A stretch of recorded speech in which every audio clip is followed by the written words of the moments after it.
সবুজ পাহাড়ের ভাঁজে ভাঁজে সারি সারি গাছ, সেসব গাছে ধরেছে লাল হলুদ ফল। দেখতে যেমন সুন্দর, খেতেও ভারী সুস্বাদু।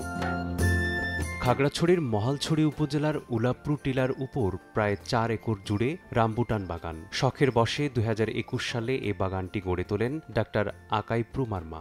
২ বছরের মাথায় পুরো বাগান ছেয়ে যায় রসালো রামবুটানে। প্রায় ৬টা দেশ থেকে আমি রামবুটানের চারা সংগ্রহ করি। আমার এখানে আমি এই রামবুটানগুলো সংগ্রহ করে লাগিয়েছি। ২০২১ সালে আমি এগুলো দেশে এনে রোপণ করি শেষের দিকে। তো রোপণ করার ফলে আমি ২০২৩-এ এখানে আমার প্রথম ফলন আসে। ফিলিপিন্সের যে কুইজন ভ্যারাইটি, এটা হচ্ছে একটা হলুদ রামবুটান। এখানে প্রচুর পরিমাণে অ্যান্টিঅক্সিডেন্ট রয়েছে, যেটা চুল এবং স্কিনের জন্য ভালো কাজ করে।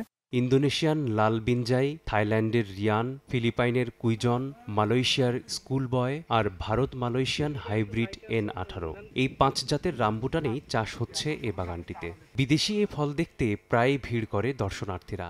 রামবুটান খেয়েছি, এটা খুবই সুমিষ্ট একটা ফল এবং আমি মনে করি যে এটার যদি আরো বিস্তার লাভ করে এই ফসলটা, তাহলে আমাদের দেশের অর্থনৈতিকভাবে উন্নয়ন হবে এবং যারা আমরা ফল প্রেমী আছি তারও বিভিন্ন ফলের স্বাদ গ্রহণ করব। ফলটা আমরা আগে টিভিতে দেখতাম, কিন্তু এখন বর্তমানে আমাদের পাশের এলাকায় দেখে আমি খুবই আনন্দিত এবং আপ্লুত।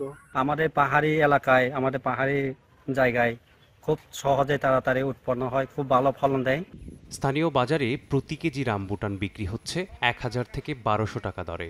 ভালো লাভ থাকায় আগ্রহী হচ্ছে এ অঞ্চলের অন্যান্য চাষিরাও। দীর্ঘদিন ধরে আকিবুল স্যারের বাগানে, রামবুটানের বাগানে কাজ করতেছি। ফলগুলো ভালো, ২ বছরের মাথায় ফল এসে যায়। বাজারে তো ভালো একটা দাম পাওয়া যায়। আমরা এখানে হর্টিকালচার, আমাদের উপসহকারী কৃষি কর্মকর্তা বিচিত্র স্যার যেভাবে বলে ওইভাবে আমরা কাজ করি। চাহিদা বেশি। আমি চিন্তা ভাবনা করলাম আমার নিজ বাগানে যদি আমি লাগাতে পারলে অনেক আমি ভালো কিছু করতে পারবো। আছে একটা রামবুটান বাগান আছে, দেখতে খুব ভালো, আমারও করতে ইচ্ছে করতেছে। রামবুটান চাষে কৃষকদের পরামর্শ সহ সকল বিষয়ে সহযোগিতার আশ্বাস কৃষি বিভাগের। এই রামবুটান মহালছড়ি এবং আমাদের হিল ট্যাক্সের জন্য খুবই উপযোগী একটা ফসল। আমরা বিদেশ থেকে অনেক টাকা খরচ করে রামবুটান নিয়ে আসতে হয়, এখন আমাদের যদি উৎপন্ন করি আমরা বিদেশে রপ্তানি করতে পারি, তাহলে আমাদের দেশের অর্থনৈতিক অনেক উন্নত হবে। আরও উন্নত জাত বের করে খাগড়াছড়ির সর্বত্র রামবুটান চাষ ছড়িয়ে দেওয়ার লক্ষ্যে কাজ চলছে বলে জানান এই বৈজ্ঞানিক কর্মকর্তা। রামবুটান আমাদের পাহাড়ি অঞ্চলে চাষের জন্য উপযোগী, কারণ রামবুটানের জন্য যে মাটির অম্লতা এবং পরিবেশ লাগে তা আমাদের পাহাড়ি অঞ্চলে বিরাজমান এবং এটি একটি অন্যান্য ফলের মতোই চাষ করা যায়।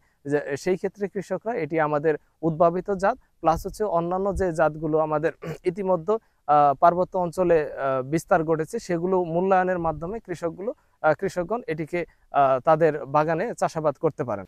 অসংখ্য পুষ্টিগুণ সমৃদ্ধ ফলটিতে রয়েছে ভিটামিন সি, ফাইবার, প্রোটিন ইত্যাদি।